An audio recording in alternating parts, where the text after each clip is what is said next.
안녕하십니까. 카톨릭대학교 인천성모병원 내과의 정규현 교수입니다. 오늘 간암의 치료와 진단, 치료에 대해서 말씀을 드리겠습니다.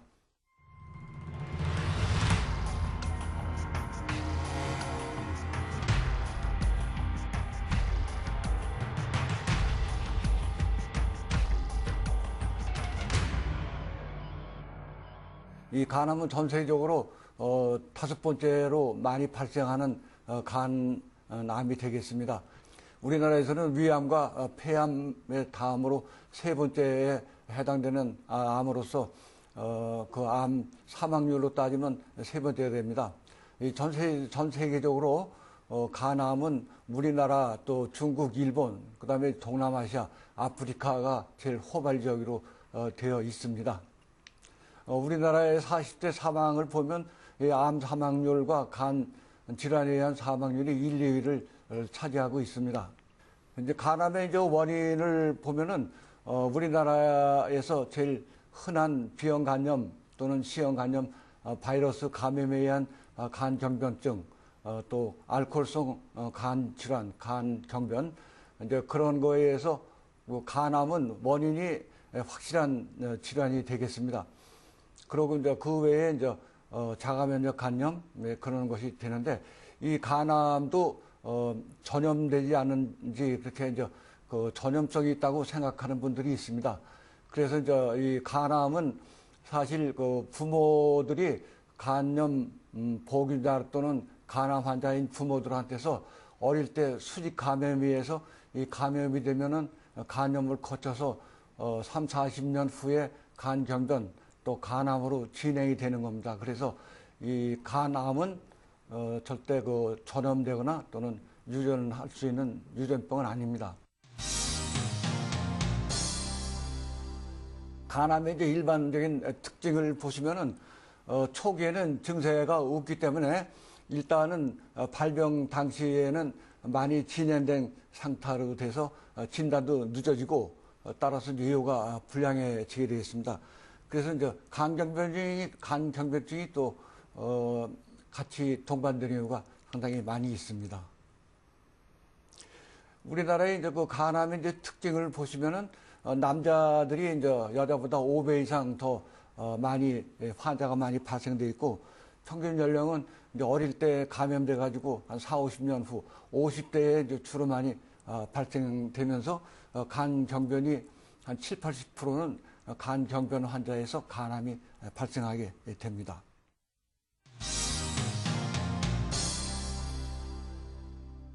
간암 환자는 사실 술을 많이 마시면 간암이 발생할 수 있는 그 발생률이 최고 6배까지 더 잘 생기는 거로 되어 있습니다. 그래서 이 술을 많이 잡수시면은 이제 알코올 간염 또 간 경변을 거쳐가지고 간암이 발생돼요. 그래서 술을 가급 좀 삼가하는 게 좋겠습니다. 담배도 마찬가지입니다.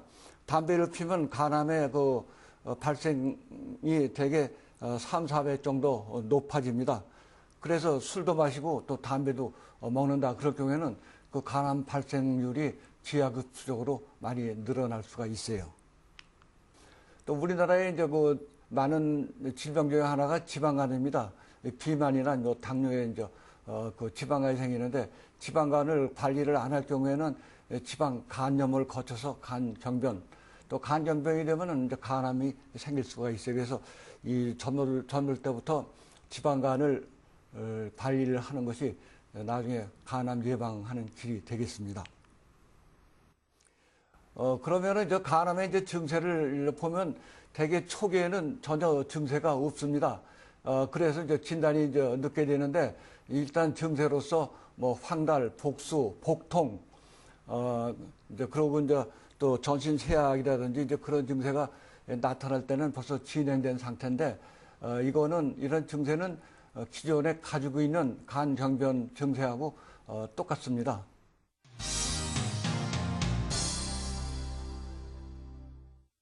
이제 간암의 이제 진단에 대해서 이제 말씀을 드리면은, 간암 진단은 2가지가 있습니다.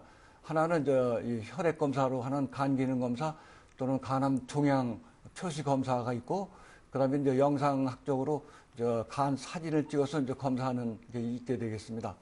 그래서 이제 영상적으로 검사하는 거는 기본이 되는 것이 그 간 초음파 검사를 해서 초음파 검사에서 이상이 있다, 이제 종괴가 보인다. 그러면 그 다음 단계로 이제 그 CT 검사 단순 전산화 단순 촬영을 하고 이제 그 다음에 더 확인할 길이 필요가 있으면은 MRI 검사 또는 PET CT라고 그래서 이제 그 조개암 검사하는 방법이 있고 이제 그 다음에 이제 거기서 거의 이제 진단이 확실하다. 그럴 경우에는 이제 환자를 입원을 시켜가지고 이제 이 혈관 조영술을 해서 간 동맥 색전 시술을 합니다. 그래서 간 동맥에다가 이제 약을 주사해서 넣고 또 리표들 항암제를 넣고 진단 겸 치료를 시행하게 되는 거고, 그다음에 이제 마지막으로 이제 간 조직 검사도 할 수가 있습니다.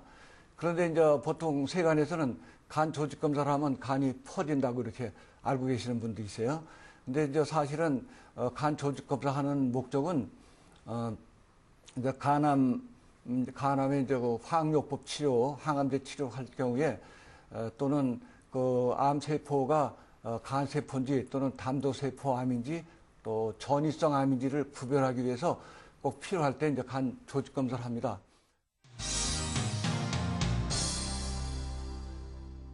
그 다음에 이제 수술 치료에 관해서 말씀을 드리겠습니다.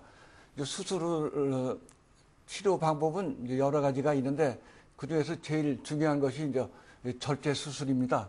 이 간암이 이제 사이즈가 이제 3 내지 이제 5cm 이제 작은 사이즈에서 한쪽으로 이렇게 놓여 있다. 이제 그럴 경우에는 그거를 절제를 하는 것이 이제 완치하는 길이 되겠습니다. 그래서 이제 절제를 하면은 대개 이제 5년 수술 5년 후에도 한 30-40% 이상 40-50%에서는 장기 생존을 할 수가 있습니다. 그 다음에는 이제 고주파 치료가 있는데 이렇게 이제 절제라든지 간 이식을 못하고 이제 시기를 놓쳐서 좀 진행된 그런 간암 환자인 경우에는 내과적 치료 방법으로서 고주파 열 치료를 있습니다. 그래서 고주파를 이제 간에다가 이제 이 간에다 이렇게 집어넣어 가지고 고주파로다가 이제 간을 녹여 가지고 간세포, 암세포를 녹여서 치료하는 이제 그런 치료 방법이 있고, 이제 그 다음에는 이제 겉에서 이제 바늘로 나서 간세포까지 바늘을 집어넣고 거기다가 이제 그 에탄올, 그러니까 이제 이 에탄올 그 알코올을 갖다가 이제 거기다 주입해서 이제 응고 치료해서 암세포를 없애는 치료 방법인데, 이런 에탄올 주입법은 비용도 저렴하고 또 반복해서 치료할 수 있어서 상당히 이제 편리한 치료 방법이 되겠습니다. 이제 다음으로서는 이제 대개 이제 이런 치료도 지금 말씀드린 치료하고 곁들여서 할 수 있는 가장 좋은 치료법으로서는 이제 간동맥 색전 시술이 되겠습니다. 이거는 이제 간 동맥을 통해 가지고 이제 간 내에 그 암 있는 부위에다가 이제 항암제라든지 리표들을 넣어 가지고 치료를 하는 거고, 이런 치료를 2-3개월 간격으로 이제 반복을 함으로써 암이 이제 재발하면은 또 이런 색전술 치료를 해서 암을 이제 죽여가지고 사이즈를 줄이고 치료하고 이렇게 이제 반복 치료를 하는데 효과가 좋습니다. 그렇다면은 지금까지 이제 말씀드린 여러 가지 치료법을 어떻게 조합을 해서 사용하느냐, 말씀드리면은 이제 10cm, 대개 3cm 이하의 아주 작은 소 간세포암인 경우에는 보통 환자들의 이제 10% 정도 해당되는데, 이런 그 소간암 환자들은 이 간 절제술이나 이제 간 이식 수술을 하면은 효과를 볼 수 있고 완치도 될 수 있습니다. 이제 그렇지 않으면은 이제 국소적으로 이제 아까 말씀드린 그런 국소 치료를 할 수가 있고, 그다음에 이제 약간 진행돼서 중간 단계의 환자가 있을 경우에는 이제 간동맥 색전 시술을 해서 2-3개월 간격으로 반복적인 치료로 효과를 볼 수 있는 치료가 되는데요. 이제 그 마지막에 이제 그 진행된 간 환자는 사실 치료가 참 어렵습니다. 그래서 이런 경우에는 다른 치료보다는 이제 전신적으로 항암제를 투여한다든지 방사선 치료를 곁들여서 해가지고 이제 고식적인 치료, 그러니까 생명 연장하기 위한 치료를 하게 됩니다.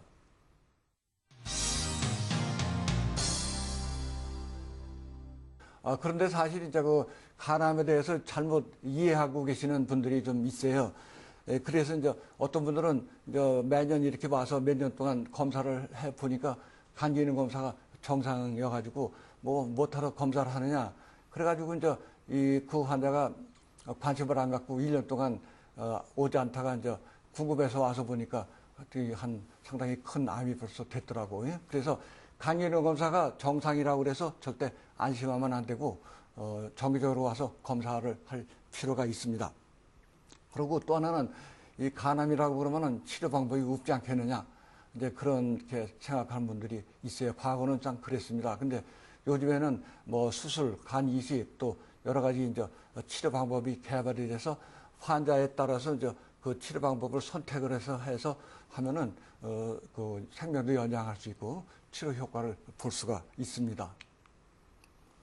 우리나라는 이제 상당히 이제 민간요법이 많이 발달돼 있어요. 그래서 이제 환자들한테 문병 오는 그 가족이나 이제 친구들이 하나씩 그 민간요법 처방을 가지고 옵니다. 그래서 나는 뭐 무슨 헛개나무 무슨 뿌리 나무 뿌리를 달아 먹었더니 좋더라.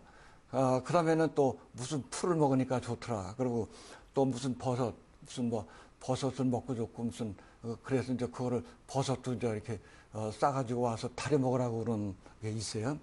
그래서 이제 이렇게 과학적으로 검증되지 않은 치료를 할 경우에는 이 부작용도 사실 많고 이 병든 간에 이런 여러 가지 그런 것들이 들어오면 간에서 해독을 못하기 때문에 이 간 기능이 저하되고 황달도 생길 수 있고 그렇습니다. 그래서 이제 그런 거는 이제 그런 거는 이제 처방전을 안 가져오시면 좋겠고 이렇게 이제 민간요법을 함으로써 환자가 치료하는 시기를 놓칠 수가 있어요. 이제 결론적으로 말씀드리면은 우리나라는 비형간염이 이제 아주 만성적으로 유행하는 지역입니다. 그래서 이 비형간염만 우리가 이제 예방할 수 있으면은 간암도 거의 예방이 됩니다. 그래서 요즘에는 이제 이 국가적 시책위에서 어린애 낳자마자 이제 신생아 때 예방설을 하기 때문에 어린애들에서의 비형간염 보균율은 2, 3%밖에는 안 됩니다. 근데 지금 문제는 이제 3, 40대 이후의 성인에서는 이제 기존 간 질환을 가지고 있기 때문에 이제 그런 사람들에서 간암이 발생될 수가 있기 때문에 이제 정기적인 검진이 필요합니다. 이제 그래서 이런 이제 만성 간질환 환자의 정기 검진을 함으로써 간암의 조기 발견을 하고 그런 환자들한테는 적절한 치료 방법을 선택해서 하면은 생명도 연장을 할 수 있습니다. 더군다나 이제 끝머리 말씀드릴 거는 간암도 고혈압이나 당뇨병과 마찬가지로 약을 복용하고 평생 관리하는 질환입니다. 그래서 이런 간암도 재발하면 치료하고 또 약을 복용하고 그러면서 이러한 과정을 여러 차례 반복을 하면서 같이 살아가는 겁니다. 네, 경청해 주셔서 감사합니다.